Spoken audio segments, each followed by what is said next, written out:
Hey dear parents, if you are also one of those parents जो feel करते हैं कि मेरा बच्चा उतना ज्यादा कंसंट्रेशन या स्टडीज के ऊपर उतना ज्यादा फोकस नहीं करता है या नहीं कर पाता है जितना कि उसे करना चाहिए, या आपको लगता है कि मेरा बच्चा अगर फोकस और कंसंट्रेशन से पढ़ाई करे तो वो बहुत अच्छा लेवल अचीव कर सकता है। कई बार आप ये भी सोचते होंगे कि बीइंग अ पेरेंट वो कौन से वेज हैं, वो कौन से आइडियाज हैं जो आप अडॉप्ट करें और जिससे आप अपने बच्चे को इन चीजों के लिए हेल्प आउट करें। So if you are also one of them तो ये वीडियो आपके लिए शायद हेल्पफुल हो सकता है, तो आप इसे जरूर देखिए। देखिए, सबसे पहले एज अ पेरेंट आपको ये समझना होगा कि आपका बच्चा यूनिक है। एक बच्चे को दूसरे बच्चे से आप कंपेयर नहीं कर सकते। आप अपने बच्चे को किसी पड़ोस के बच्चे से या अपने ही दूसरे बच्चे से कंपेयर नहीं कर सकते। Every child has their own learning ways and learning styles. कौन कौन से वो डिफरेंट लर्निंग स्टाइल्स हैं जो आपके बच्चे को डिटरमिन करते हैं कि कैसे और कौन से तरीके आपको अडॉप्ट करने पड़ेंगे जिससे आपके बच्चे की लर्निंग अच्छी हो सके। Let us understand. सबसे पहले आइए समझते हैं विजुअल लर्नर्स को। ये वो टाइप ऑफ लर्नर्स होते हैं जो किसी भी इंफॉर्मेशन को, किसी भी टॉपिक को तब तक नहीं अच्छे से समझते या तब तक उतने ज्यादा कॉन्फिडेंट नहीं होते उस टॉपिक पे जब तक वो उसको अपनी बुक से रीड ना कर लें। यानी उस टॉपिक को आप कितना ही एक्सप्लेन कर दीजिए, उस पर आप कितना ही डिस्कशन कर लीजिए, but until and unless the child reads from the book उसको वो सेटिस्फेक्शन नहीं आता कि मुझे ये टॉपिक बिल्कुल क्लियर है। Next step for these kind of learners is to draw the diagrams और pictures related to the topic, क्योंकि ऐसे बच्चे देख के बहुत ज्यादा सीखते हैं। तो अगर वो बच्चे चैप्टर से रिलेटेड जो भी डायग्राम्स हैं उनको करें, उनमें कलर्स फिल करें और through diagrams and mind maps जब ये बच्चे चीजों को समझते हैं, उसको कोरिलेट करते हैं, तो बच्चे की अंडरस्टैंडिंग बहुत अच्छी होती है, उसका कंसंट्रेशन लेवल बढ़ता है और बच्चा कम टाइम में बहुत अच्छी लर्निंग कर पाता है। एज अ पेरेंट ये आपकी सबसे पहली ड्यूटी बन जाती है to give the correct environment to your child, जिसमें बच्चा बहुत अच्छे से, शांत मन से, फोकस के साथ, कंसंट्रेशन के साथ पढ़ाई कर सके। Second tip is give them lot many colours, highlighters, sketch pens, क्योंकि इस टाइप के बच्चे जो बुक से पढ़ना पसंद करते हैं, अपनी नोटबुक्स बनाना पसंद करते हैं, वो उसके अंदर अगर डिफरेंट कलर्स फिल करेंगे तो नोटबुक और बुक ज्यादा अट्रैक्टिव होती है। डिफरेंट कलर्स बच्चे को अट्रैक्ट करते हैं, उसको नोटबुक को और ज्यादा क्रिएटिव बनाते हैं और बच्चा उसमें और ज्यादा इंटरेस्ट लेता है। जब बच्चा अपनी नोटबुक और बुक्स में डिफरेंट कलर्स को यूज करेगा थ्रू स्केचेस और हाइलाइटर्स, तो उससे एक रंग बिरंगे से नोटबुक होने के बाद में वो थोड़ी सी अट्रैक्टिव हो जाती है बच्चों के लिए। और इसके थ्रू बच्चे अपनी कोड्स भी बना सकते हैं। यानी अगर बच्चे को कोई भी ऐसे वर्ड्स हैं जो याद करने में थोड़ा टाइम लग रहा है या उसको आसानी से याद नहीं रह पा रहे हैं, ऐसे वर्ड्स को बच्चा रेड कलर से मार्क कर सकता है। ऐसे वर्ड्स जो उसने पहली बार इस चैप्टर में पढ़े हैं उनको बच्चा पर्पल कलर से हाईलाइट कर सकता है। ऐसे वर्ड्स या ऐसे इंपॉर्टेंट पॉइंट्स या इंपॉर्टेंट लाइंस जो बच्चे को लगता है कि ये बहुत इंपॉर्टेंट है इस चैप्टर में फॉर राइटिंग द आंसर्स, उनको बच्चा ग्रीन कलर से हाईलाइट कर सकता है। और इस तरीके की कलर कोडिंग से बच्चे को बहुत इंटरेस्ट बन जाता है अपनी नोटबुक्स और बुक्स को रीड करने में। The third tip for these kind of students is to put the sticky notes in their notebooks और बुक्स। जितने ज्यादा बच्चा रीड कर रहा है, जितनी इंफॉर्मेशन वो गैदर कर रहा है, उसको कंसाइज वे में लिखना भी बहुत जरूरी है। और ये चीजें भी बच्चा जब अपने नोट्स बनाता है, स्टिकी नोट्स को जब अपने नोटबुक में या बुक में पेस्ट करता है, and when the child has to revise all these things, तब वो स्टिकी नोट्स बच्चे को हेल्प करते हैं और वो थोड़े टाइम में ही बहुत अच्छे से अपनी लर्निंग कर लेता है। The second type of learners are auditory learners. They prefer listening to reading. They use their ears more for learning. यानी ये बच्चे पढ़ने से ज्यादा सुनना पसंद करते हैं। ये वो बच्चे होते हैं जिन्हें सारी बातें याद होती हैं। कभी भी आप उनसे बात करेंगे, हाँ उस टाइम पे उस दौरान आपने मुझे ऐसा कहा था, आपने मुझे वैसा कहा था, इस टाइप की उन्हें सारी चीजें याद रहते हैं। ऐसे बच्चों के लिए जो फर्स्ट टिप आती है that is to ask them to read allowed.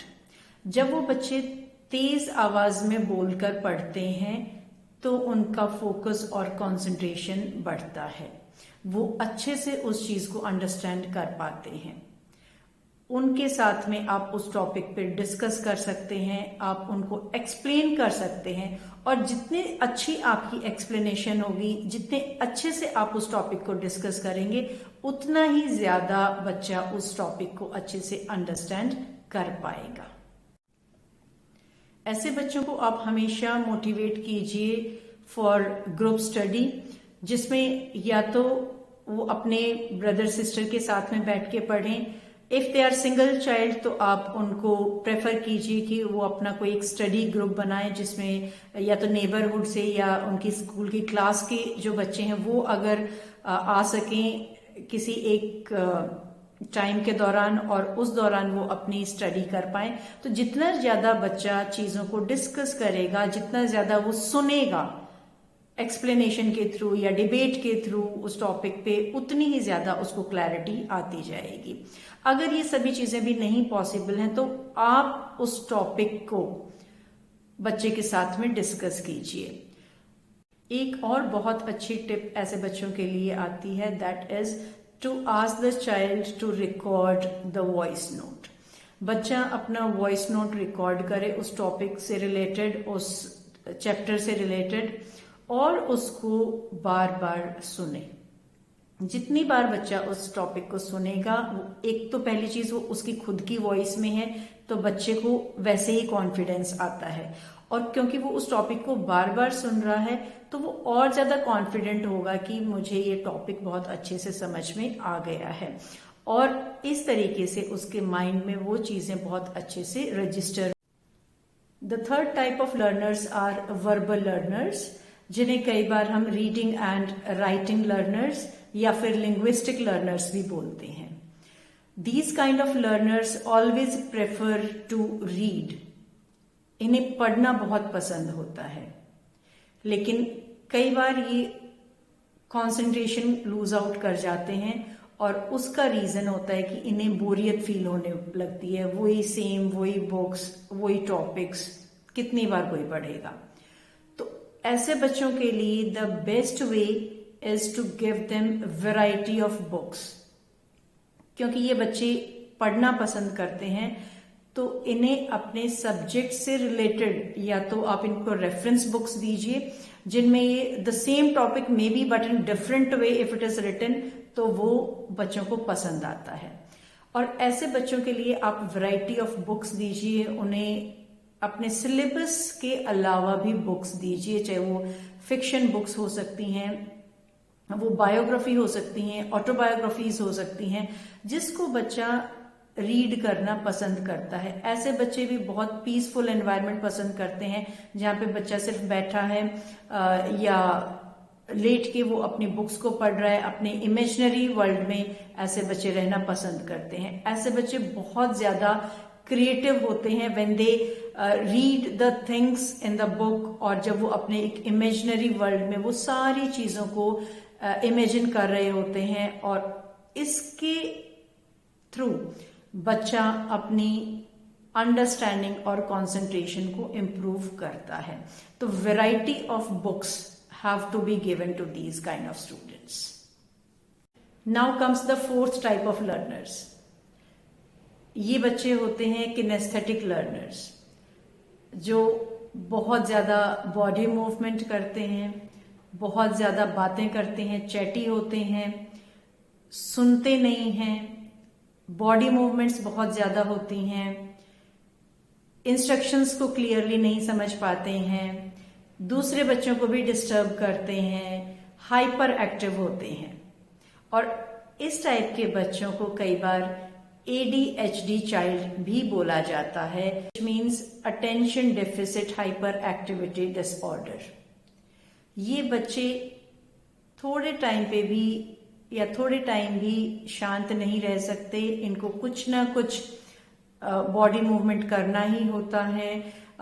खुद को डिस्ट्रैक्ट रखेंगे बहुत ज्यादा, छोटी छोटी चीजों से डिस्ट्रैक्ट हो जाएंगे, फ्रेंड्स को डिस्टर्ब करेंगे, घर में फैमिली मेंबर्स को डिस्टर्ब करेंगे, इनकी अपनी ही एक दुनिया रहती है। ऐसे बच्चों के लिए फर्स्ट टिप रहेगी डिस्ट्रैक्शन फ्री स्टडी जोन्स।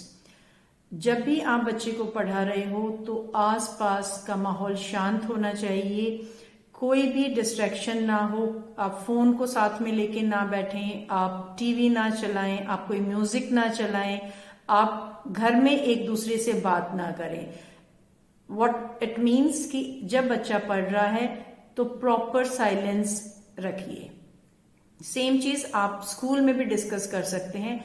अगर आपका बच्चा हाइपर एक्टिव है, अगर किनेस्थेटिक लर्नर है, तो आप टीचर से भी डिस्कस कीजिए कि बच्चे को डोर्स के पास या विंडोज के पास वाली सीट्स पे ना बिठाएं, क्योंकि अगर बच्चे को बाहर से कोई भी आ रहा है, जा रहा है, अगर वो चीजें बच्चे को दिखती रहेंगी तो बच्चा डिस्ट्रैक्ट होता रहेगा and the child could not focus on the study. The second tip for these kind of children is to give them regular movement breaks. जब भी आप इनको पढ़ा रहे हैं तो बीच बीच में थोड़े थोड़े टाइम के बाद इनको ब्रेक्स दीजिए, और उस ब्रेक के दौरान बच्चा बैठे ना, बल्कि उसकी बॉडी मूवमेंट होनी बहुत ज़रूरी है। उसके लिए आप बच्चे को कोई भी टास्क असाइन कर सकते हैं, बच्चे से पानी का ग्लास ही मंगवा सकते हैं, या बच्चे को कुछ बुक्स दे सकते हैं कि ये बुक्स आप अपने दूसरे रूम में रखाओ या अपने बैग में से ये बुक्स ले आओ, kind of things. The same thing you can request to their teachers also in the school कि जब भी बच्चे को ऐसा ब्रेक मिले तो आप उसमें बच्चे को किसी ना किसी ऐसी एक्टिविटी में इन्वॉल्व करें जहां पे बच्चे की बॉडी मूवमेंट हो। मे बी आप बच्चे को टीचर वॉशरूम भेज सकता है या दूसरी क्लास में नोटबुक्स वगैरह कुछ पास ऑन करने के लिए बात कर सकता है। तो इस टाइप की जो चीजें होंगी उससे बच्चे की का जो इम्पल्सिव नेचर है उसको थोड़ा सा कंट्रोल किया जा सकता है, and then back the child on studies after certain interval. Another very important tip for such students is to give respect and value. ऐसे बच्चों को आपकी रिस्पेक्ट की बहुत ज्यादा जरूरत है, आपके कोऑपरेशन की बहुत ज्यादा जरूरत है, और आपकी गाइडेंस की बहुत ज्यादा जरूरत है।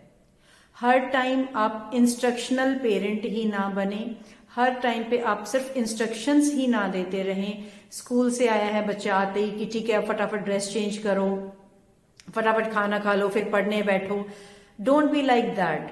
आप बच्चे से डिस्कशन कीजिए ऑन नॉर्मल टॉपिक्स ऑल्सो। बच्चे को समझने की ट्राई कीजिए कि उसको प्रॉब्लम कहाँ पे आ रही है, क्या वो नहीं समझ पा रहा है। बीइंग अ पेरेंट बहुत सारी चीजें आप ऑब्जर्व भी कर सकते हैं। हो सकता है बच्चा उन चीजों को बता नहीं पा रहा है आपको, या बच्चा अपने आप को एक्सप्रेस नहीं कर पा रहा है जो प्रॉब्लम्स वो फेस कर रहा है। बीइंग अ पेरेंट ये आपको समझना होगा कि आपका बच्चा कौन से ऐसे एरियाज हैं जहां पे उसको अपने आप को ऑर्गेनाइज करने में प्रॉब्लम आ रही है और आप उनको कैसे हेल्प कर सकते हैं। ऐसे बच्चों में आप हमेशा कमियां ही ना ढूंढें। बहुत सारे पेरेंट्स बच्चे के अंदर आप पढ़ते नहीं हो, आप अच्छे से लिख नहीं रहे हो, आपके मार्क्स नहीं आ रहे हैं, आप अपने आप को नीट एंड क्लीन नहीं रख रहे हो, आप टीचर्स की नहीं सुनते हो, टीचर्स की कंप्लेंट आ रही है आपके, अगर if you are going for tuitions तो ट्यूशन टीचर की कंप्लेंट आ रही है कि आप ध्यान नहीं दे रहे हो।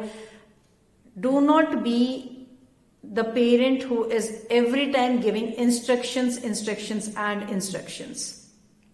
आपको अपने आप को बदलना होगा for the sake of your own child. आपको अपने बच्चे के साथ फ्रेंडली वे में डिस्कशंस करने होंगे। आपको अपने बच्चे को समझाना होगा कि जहां पे भी उसको प्रॉब्लम्स आ रही हैं वो आपसे डिस्कस करें। आप बच्चों से नॉर्मल टॉपिक्स पे भी बातें करें, नॉर्मल रूटीन की बातें भी बच्चों से करें, पूरे दिन का उनसे शेड्यूल जानें, आज का दिन कैसा बीता, क्या स्कूल में अच्छा लगा, क्या अच्छा नहीं लगा, कौन सी ऐसी चीज थी जिससे आपका मूड बहुत अच्छा हुआ, कौन सी ऐसी चीज थी जिसने आपको अपसेट किया, या कौन से ऐसे वेज हैं जिनको करके आप अपने मूड को अच्छा रख सकते हैं। इस तरीके की जब आप रूटीन की बातें बच्चों से करते हैं, आप उनकी लाइक्स और डिसलाइक्स को भी वैल्यू कीजिए। आप बच्चे को देखिए कि जो चीजें उसको नहीं पसंद है आप ना करें। जब भी आप बच्चे के बारे में कहीं पे भी कोई फीडबैक दे रहे हैं, maybe in the school और maybe in front of your neighbourhood people और या आपके रिलेटिव्स हो सकते हैं, बच्चे के बारे में आप नेगेटिव ना बोलें। और जहां कहीं पे भी अगर बच्चा भी कभी अपने आप को लो फील कर रहा है तो आप उसको एक पॉजिटिव फीडबैक, आप अपने बच्चे को एज अप्रोप्रिएट इंडिपेंडेंस जरूर दें, जिससे सेंस ऑफ रिस्पॉन्सिबिलिटी बच्चे के अंदर डेवलप होती है। जैसे कि अगर बच्चा छोटा है तो आप उसको अपना bag according to the time table pack करने के लिए बोलिए, आप उसको अपनी वाटर बॉटल फिल करने के लिए बोलिए, अपने शूज बच्चा पॉलिश करे, अपनी ड्रेस को आयरन करे, अगर आयरन नहीं कर सकता तो कम से कम उसको फोल्ड जरूर करे, और अपना हैंकी साथ में ले, डेली हैंकी को क्लीन करे डेली आके। ये छोटी छोटी चीजें बच्चा अगर अपने अंदर इस हैबिट को डेवलप करता है तो उसके अंदर एक रिस्पॉन्सिबिलिटी भी आती है और उसका फोकस और कंसंट्रेशन भी बढ़ता है कि हाँ आज मुझे ये काम करना था, ये काम मैंने आज नहीं किया है। धीरे धीरे ये रिस्पॉन्सिबिलिटी फिर आ जाएंगी आपकी स्टडीज पे भी, और बच्चे को ये भी पता चलेगा कि ये भी मेरा ही काम है और पढ़ना भी मुझे ही पड़ेगा। तो बहुत सारे पेरेंट्स कई बार अपने बच्चों के साथ में अपनी चाइल्डहुड मेमोरीज को शेयर करते हैं और उसमें वो मैक्सिमम टाइम या तो ये बातें बताते हैं कि हमें रिसोर्सेज अवेलेबल नहीं थे, हमारे टाइम पे इतने फाइनेंशियल क्राइसिस थे, फैमिली वेल टू डू नहीं थी, हमें इतने सारे क्राइसिस फेस करने पड़े इस लाइफ में यहाँ तक पहुंचने के लिए। या फिर वो ये चीजें डिस्कस करती हैं कि इतनी सारी चीजें, ये रिसोर्सेज वगैरह अवेलेबल नहीं थे, गाइडेंस नहीं थी और इस वजह से हम एक सक्सेसफुल करियर नहीं बना पाए। But at the same time आप बच्चे से कभी भी अपनी मिस्टेक्स जो आपने अपनी लाइफ में की उनको आप शेयर नहीं करते हैं, और इससे क्या होता है कि आप बच्चे के सामने सिर्फ अपनी पॉजिटिव साइड दिखा रहे हैं। कई बार आपको इस चीज को समझना होगा कि अनटिल एंड अनलेस आप अपनी मिस्टेक्स को बच्चों से शेयर करेंगे कि हमने भी अपने चाइल्डहुड में ये मिस्टेक करी थी, लेकिन इसके बाद में हमने ये लेसन लिया और उस मिस्टेक को रिपीट नहीं किया। जब इस टाइप की बातें आप अपने बच्चों के साथ में, जो भी इंसिडेंट्स आपकी लाइफ में हुए हैं, जब इस टाइप की बातें आप बच्चों से शेयर करना शुरू करेंगे तो ही बच्चा भी ओपन होगा अपनी जो मिस्टेक्स हैं वो आपसे के साथ डिस्कस करने के लिए। बच्चे को तभी पता चलेगा कि हाँ, मिस्टेक्स हर इंसान की लाइफ का पार्ट हैं और अगर कोई मिस्टेक हो जाती है तो उसे अपने पेरेंट्स के साथ शेयर किया जा सकता है, क्योंकि मेरे पेरेंट्स जजमेंटल नहीं हैं। और जब बच्चा इतना ओपन होता है तभी वो अपनी सारी फीलिंग्स आपके साथ शेयर कर पाएगा। तो इसके लिए ये एज अ पेरेंट आपके ऊपर ही है कि आप बच्चे के साथ में अपनी पॉजिटिव चीजों के साथ में, जो भी आपकी नेगेटिव में भी आपकी हैबिट्स हैं या कुछ भी ऐसा लाइफ में आपसे कुछ भी मिस्टेक्स हुई हैं, एज अप्रोप्रिएट बातें आप अपने बच्चों के साथ जरूर शेयर कीजिए और उससे बच्चे के अंदर कॉन्फिडेंस जरूर लेके आइए कि कुछ भी होता है, कोई भी मिस्टेक हुई है, कुछ भी ऐसा बच्चे से कहीं पे भी कुछ गलत हो गया है तो वो आके सबसे पहले अपने पेरेंट्स के साथ में शेयर करे।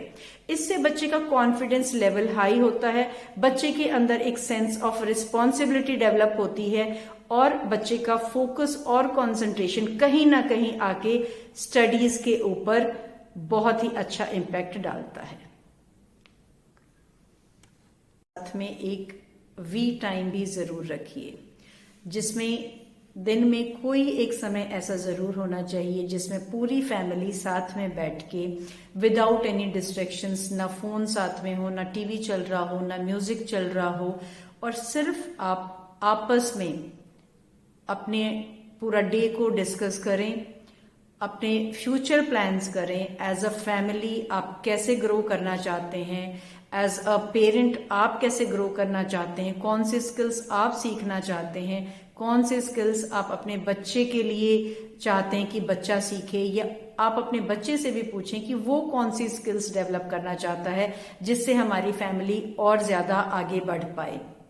जब आप बच्चों को ऐसे इन्वॉल्व करेंगे और बच्चा ये देखेगा कि मेरे पेरेंट्स भी कुछ ना कुछ नया सीख रहे हैं, कुछ हैबिट्स उनकी वो डेवलप करना चाहते हैं या कुछ स्किल सीखना चाहते हैं, तो बच्चा भी देख के, because action speaks more than words, बच्चा जब ये चीजें देखता है तो बच्चा खुद भी धीरे धीरे उनकी तरफ, उन्हीं आदतों की तरफ अग्रसर होता है। पेरेंट्स को अपने बच्चों को कनेक्ट करना ज्यादा जरूरी है rather than every time correcting them. अपने बच्चों को हर चीज पे करेक्ट ना करते हुए उनसे कनेक्ट हो जाइए, और ये जो वी टाइम है ये आपको बहुत अच्छे से अपने बच्चों के साथ कनेक्ट करवाएगा। आप अपने बच्चों की लाइक्स और डिसलाइक्स को समझ पाओगे, बच्चे आपकी लाइक्स और डिसलाइक्स को समझ पाएंगे, और उसके थ्रू एज अ फैमिली आप अपना जो भी विजन है उसको अचीव कर पाएंगे।